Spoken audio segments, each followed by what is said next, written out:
Apa kabar Mirsa? Kita berjumpa dalam Warta Parlemen, informasi aktual seputar parlemen bersama saya Yusli Hayanti.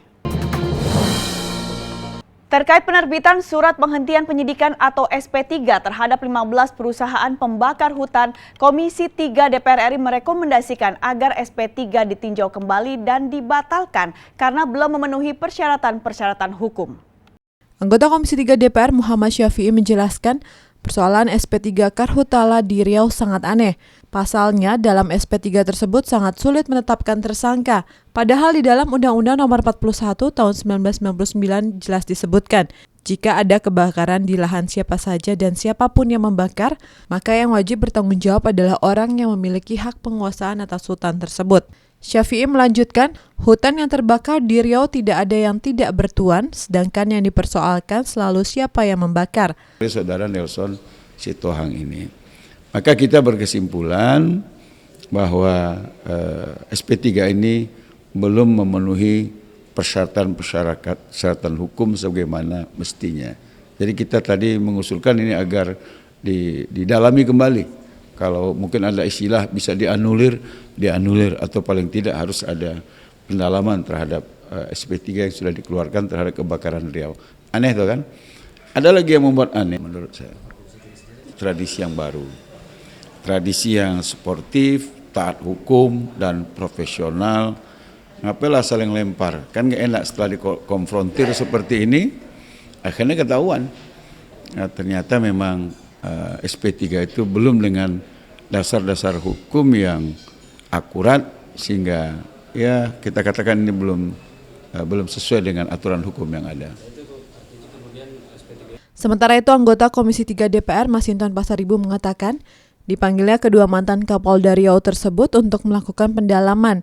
Keduanya dikonfrontir menjelaskan perihal penghentian kasus Karhutala yang melibatkan belasan korporasi pada 2015 lalu itu. Menurut Masinton, dari proses pendalaman Komisi 3, banyak menemukan kejanggalan atas terbitnya SP3 ini. Sebelumnya Pak Doli dengan Pak Supriyanto ini, maka kita berkesimpulan bahwa SP3 ini proses belum memenuhi terbitnya persyaratan SP3 terhadap 15 perusahaan itu jadi agar kita bisa tadi mengusulkan ini agar detail.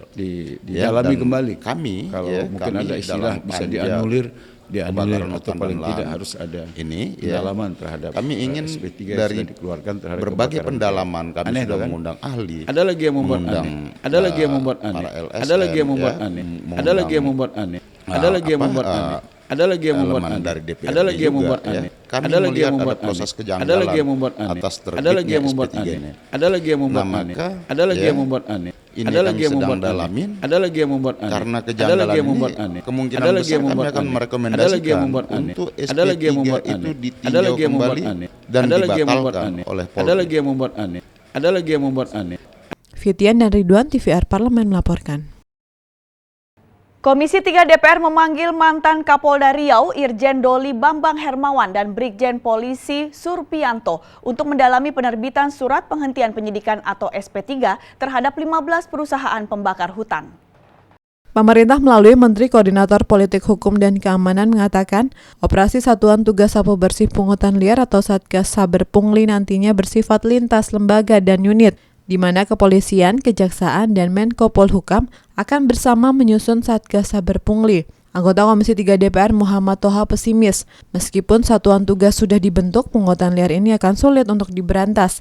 Toha melihat pungli ini seperti sudah menjadi kebiasaan di Indonesia. Untuk itu Toha menyarankan untuk menata kembali struktur organisasi. Organisasi atau lembaga itu. Nah ini penting kiranya misalnya ya anggaran itu benar-benar dicukupi.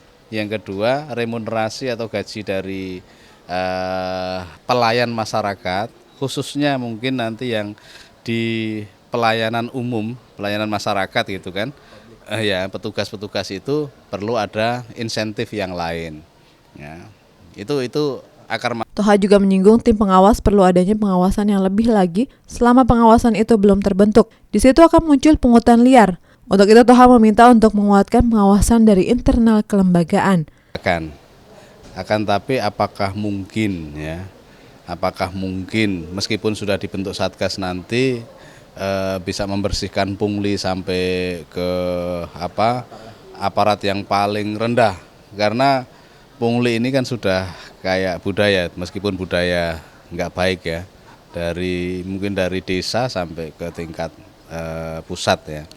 Nah, menurut saya begini, oke, yang pertama perlu shock terapi dengan penangkapan kemarin kan, yang di lembaga-lembaga pelayanan masyarakat. Akan tapi yang penting pula adalah kenapa mereka pungli ini yang perlu harus diurus. Nah, mengurusnya. Andri, TVR Parlemen melaporkan. Terkait perubahan konstelasi politik, DPR RI menegaskan bahwa fungsi pengawasan terhadap pemerintah tidak akan berkurang sama sekali, meskipun kini pemerintah telah mendapat banyak dukungan dari parlemen. Terkait perubahan konstelasi politik, DPR RI menegaskan bahwa fungsi pengawasan terhadap pemerintah tidak akan berkurang sama sekali, meskipun kini pemerintah telah mendapat banyak dukungan dari parlemen. Seusai rapat paripurna penutupan masa sidang pertama tahun 2016-2017 belum lama ini, Wakil Ketua DPR Agus Hermanto mengatakan selama masa sidang ini fungsi pengawasan DPR terhadap pemerintah dinilai cukup kuat dan stabil. Agus menegaskan pengawasan terhadap pemerintah akan terus diperketat dan ditingkatkan keefektifannya. Hal-hal yang harus diawasi, karena kan sekarang ini misalnya anggota Dewan reses ke dapilnya masing-masing, pasti banyak input-input. Bagaimana tentang pengawasan pembangunan, bagaimana tentang pengawasan pelaksanaan pemerintahan di daerah, dan lain sebagainya. Sehingga ini merupakan suatu kulminasi daripada pengawasan yang setelah reses nantinya dibawa ke dalam DPR kembali, kita bicarakan, bahkan kita mereformulasi kalau perlu untuk masalah pengawasan tersebut.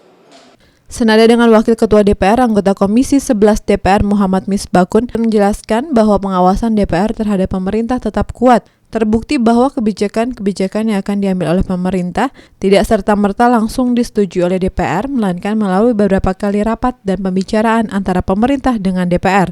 Kita tetap kritis, itu. Dalam perjalanannya kita masih memberikan pandangan-pandangan kritis kepada pemerintah, bahwa pemerintah arahnya harus seperti apa. Tetapi kritis itu kan juga harus ada dasar, alasan, dan substansinya. Jangan asal mengkritik tapi kita tidak memberikan jalan keluar. Fuad dan Kristio, TVR Parlemen melaporkan. Demikianlah Warta Parlemen kali ini. Sampai jumpa pada Warta Parlemen berikutnya. Terima kasih atas perhatian Anda. Saya Yusli Hayanti. Wassalam.